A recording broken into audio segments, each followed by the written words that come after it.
이 세상에 고민이 없는 사람은 단 한 사람도 없습니다.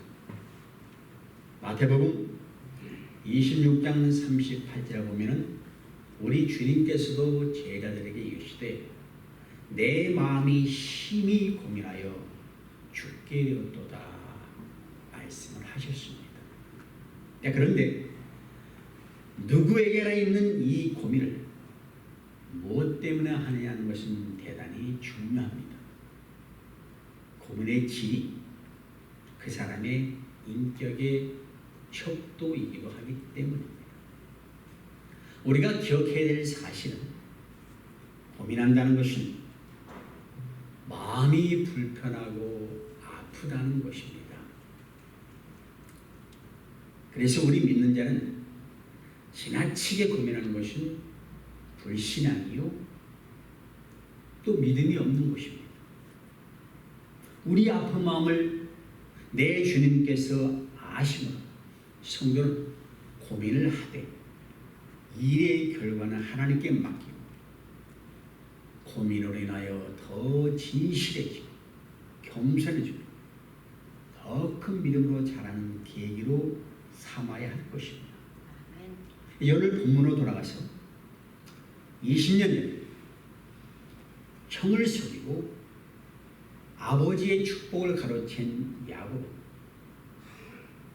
자기를 죽이는 형의 낯을 피하여 바단 아람으로 도망을 갔었습니다.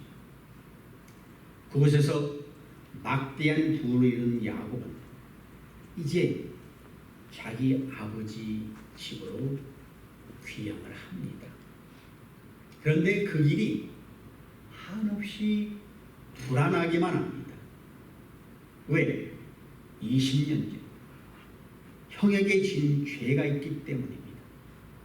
20년이 지났다고는 하지만 형의 마음이 원하니 풀렸는지는 알 수 없는 일입니다. 그래서 근심과 두려움에 쌓여 가난으로 가는 중에 야곱은 하나님의 사자를 만났습니다. 본문 1절 2절입니다. 야곱이 그 길을 진행하더니 하나님의 사자들이 그를 만난지라. 야곱이 그들을 볼 때 이는 하나님의 군대라 그 땅 이름을 마하나임이라 하였더라. 자, 두려워하고 있는 야곱이 하나님의 사자를 만났다 그랬습니다. 야곱은 영적인 눈이 열려 있었기 때문에 그들이 하나님의 군대라는 것을 알아챘습니다. 여러분, 오늘 말씀 듣는 우리도 영적인 눈이 열려야 하나님을 볼 수가 있습니다. 육적인 눈으로는 하나님의 임재를 알 수가 없습니다. 보여주셔도 모릅니다. 하나님께서 아무리 큰 복을 준비해 놓으셔서 영적인 눈이 열려있지 못하면 그것을 버리고 육으로 빠질 수밖에 없습니다. 또한 예수 그리스도께서 항상 나와 함께 계시고 나를 지키신다는 사실도 믿을 수가 없습니다. 그런 자가 되지 마시기 바랍니다. 야곱은 하나님의 군대가 나타나 그 장소를 뭐라 그러느냐? 그것을 마하나임이라 이름하겠습니다. 마하나임은 두 진영, 두 군대라는 뜻을 가지고 있습니다. 그것을 보고 야곱은 하나님의 군대가 나를 보호하고 있구나 이것을 알았습니다. 하나님께서는 앞으로는 에세의 공격으로부터 야곱을 지킬 것이고 뒤로는 라반의 추격으로부터 야곱을 보호하고 계셨습니다. 여러분, 마치 구름기둥과 불기둥으로 이스라엘 백성을 보호하시는 것처럼 아무도 야곱을 해할 수 없도록 지키고 계셨던 것입니다. 사랑하는 성도 여러분, 하나님은 택하신 자녀들에게 다가오는 모든 위험을 미리 아시고 하나님의 군대를 버려 철동같이 지키시고 계십니다. 아멘. 신명기 3장 31장 6절을 보면 너는 마음을 강하게 하고 담대히 하라. 그들을 두려워 말라. 그들 앞에서 떨지 마라. 이는 내 하나님 여호와 그가 너와 함께 행하실 것입니다. 반드시 너를 떠나지 아니하며 버리지 아니하시리라. 아멘. 아멘.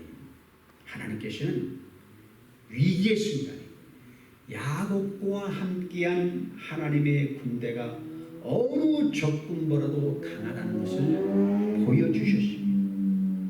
하나님의 군대는 이제까지는 야곱을 보이지 않게 보았었는데 이제는 모습을 드러내 보여주십니다.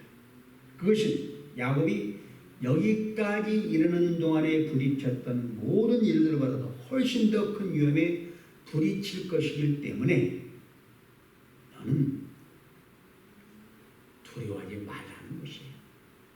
근데 야곱은 이런 여러 가지 일들을 만났을 때 깨닫는 마음이 부족한 것 같아요. 믿어도 믿음이 아주 작은 걸 보여줍니다. 그것은 아직도 그가 영적으로 미숙한 것을 보여줍니다. 야곱의 앞뒤에 왜 하나님의 군대가 나타났습니까? 야곱을 지켜주기 위해서요. 야곱의 가는 길에 두려워하지 말라는 것을 알려주시는 거예요. 보세요. 라반은 야곱의 재산을 노렸던 사람이에요. 형에서는 자기 생명을 노리는 사람이에요. 그런데 내가 지켜주겠다. 지금 자기를 겨우 죽였거든. 외삼촌과의 문제를 해결했는데 앞에 형이 기다리고 있다. 그것을 두려워 있는 야곱에게 천사들이 나타났습니다. 이 사건을 보면서 그래 두려워하지 말자. 주님이 나와 함께 하신다. 나를 지키시고 계십니다. 보호하시는구나. 이렇게 알았다면 에서가 두려워서 두려움에 떨지는 아니했을 것입니다. 창세기 31장 3절에도 여호와께서 야곱에게 이르시되 내가 너와 함께 있으리라 말씀하셨어요. 이것을 믿는 믿음이 있으면 두려울 것이 없는데 야곱의 신앙은 아주 연약해서 진짜로 함께 해주실까 두려웠던 거예요.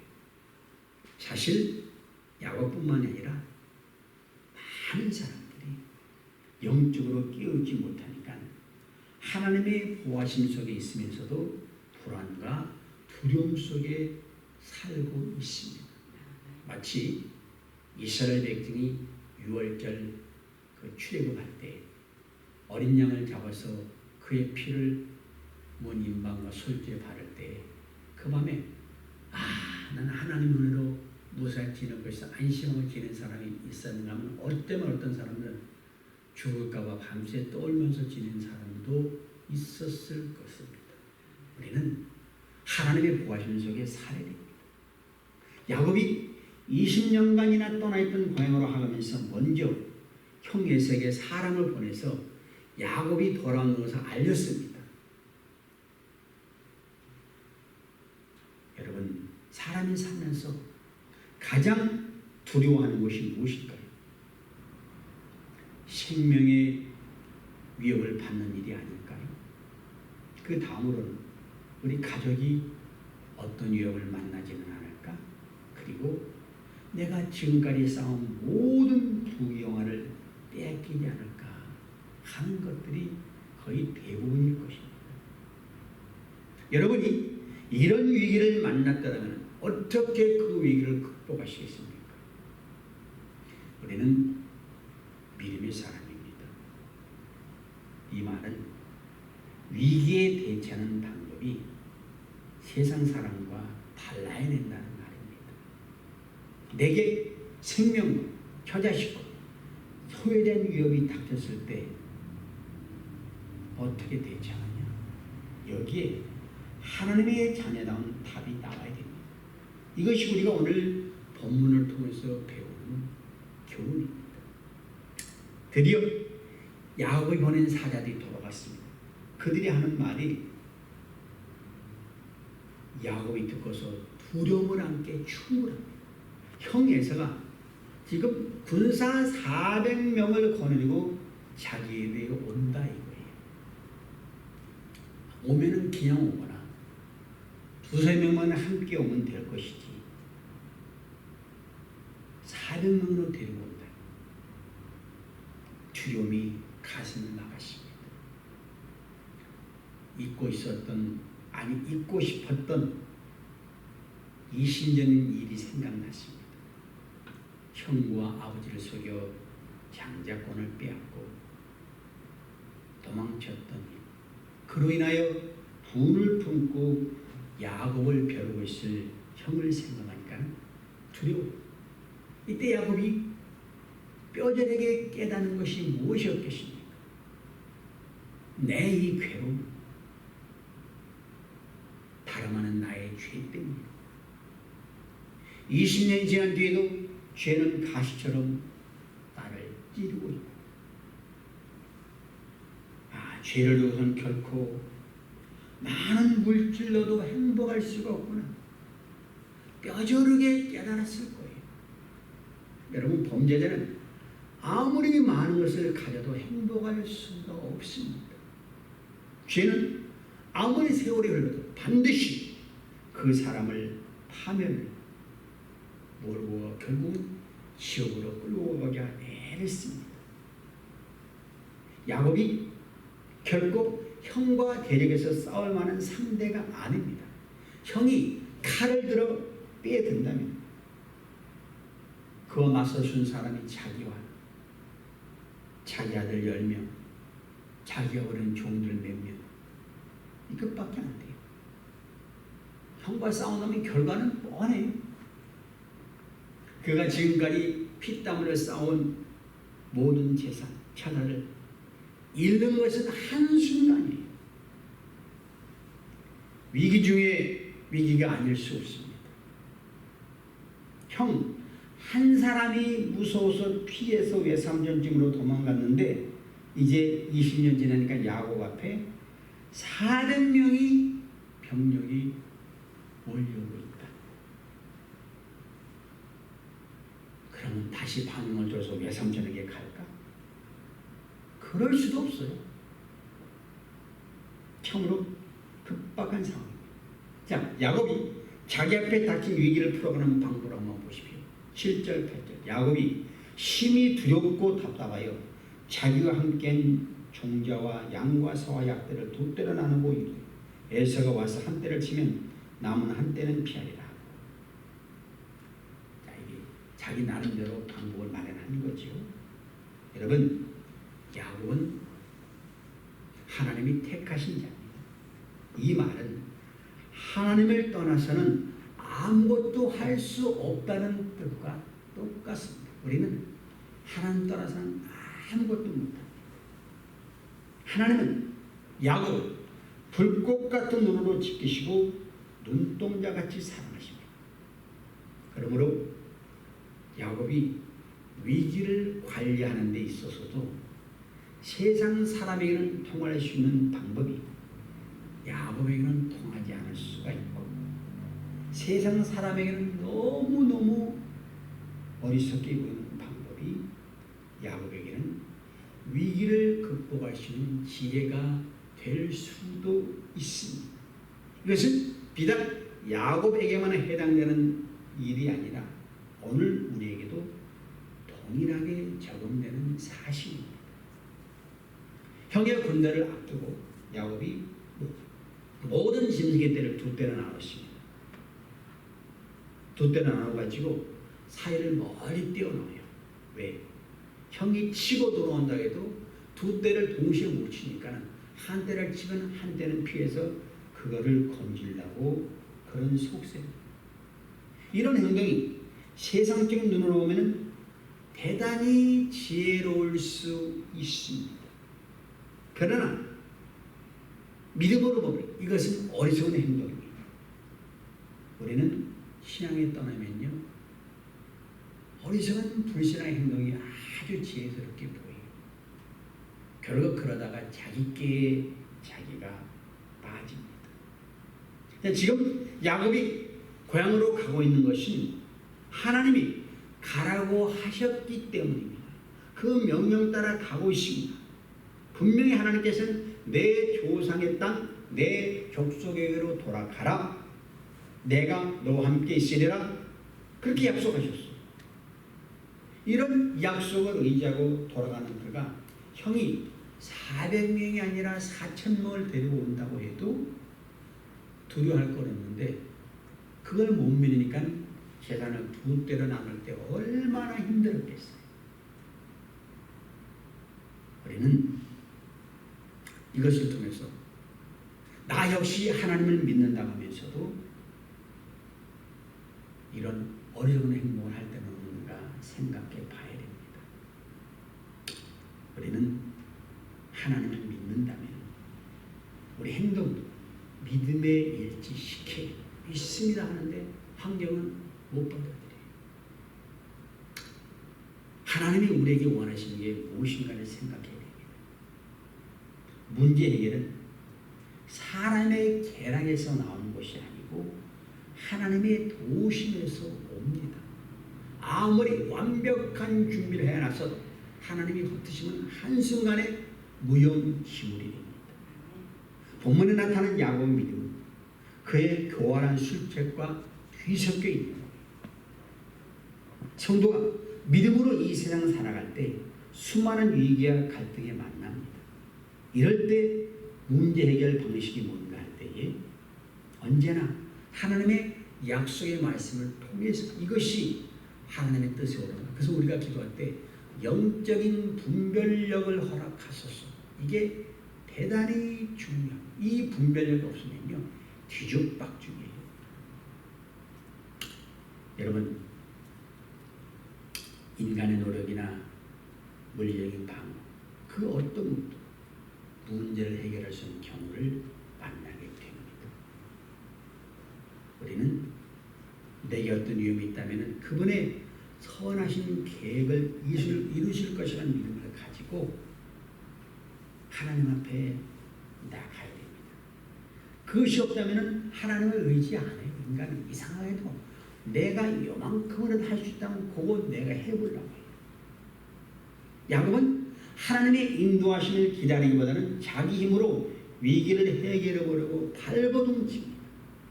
두렵고 답답한 마음의 야곱은 아직도 마하나임의 하나님을 온전히 의지하지 못하고 있는 것입니다. 분명 하나님의 군대가 야곱을 지킬 것인데 정작 본인이 못 믿는 것입니다. 여러분 하나님은 그의 택한 자들을 반드시 지키시며 구하십니다. 시편 91편 11절 보면 저가 너를 위하여 그 사자들을 명하사 내 모든 길에 너를 지키게 하십니다. 약속하셨어. 근데 야곱은 가축을 두 대로 나누고도 마음이 놓이지 않으니까 이제 하나님께 기도를 드립니다. 여기서 기도하는 것은 당연하고 잘한 거죠. 근데 문제가 있는 게 뭐냐? 기도하고 행동해야 되는데 행동해 놓고 기도합니다. 이건 앞뒤가 안 맞는 거예요. 왜 그렇죠? 내가 하고 싶은 거 다 해놓고 나서 기도를 한다. 안 되죠. 야곱은 머리를 굴려서 할 짓 다 해놓고 자기 나름대로 안전 대책을 세워놓고 그리고 하나님께 기도를 합니다. 그것은 하나님을 믿는 게 아니라 내 자신을 더 믿고 이제 내가 행한 것이 그대로 잘 되게 해달라는 그런 자기의 속셈을 드러낸 것밖에 없습니다. 하나님의 뜻대로가 아니라 자기의 뜻대로 되기를 원하는 것 외에는 아무것도 아니라는 것이죠. 근데 그 기도를 보면요 나무랄 데가 없는 거의 완벽에 가까운 기도예요. 9절에 뭐라고 했습니까? 야곱이 또 가로되 나의 조부 아브라함의 하나님 나의 아버지 이삭의 하나님 여호와여 주께서 전에 내게 명하시기를 내 고향 내 족속에게로 돌아가라 내가 내게 은혜를 베풀리라 하셨나이다. 약속의 말씀 붙들고 기다리는 거예요. 매달리는 거예요. 기도 가운데 가장 원하는 기도가 성경 말씀을 인용해서 하나님께 매달려 하나님 주의 말씀이 이렇게 말씀하셨는데 어찌하여 이루어지지 아니하고 있느냐 무엇이 문제를 그렇게 기도하면 맞아요. 야곱의 기도가요. 야곱 범인이 하란으로 떠날 때는요. 그가 겪었던 고난에서 신앙이 무엇인가 점점 배워가요. 돌고 자자 담다가 하나님이 계신 걸 알고서 야 여기 하나님이 계셨구나 알았어요.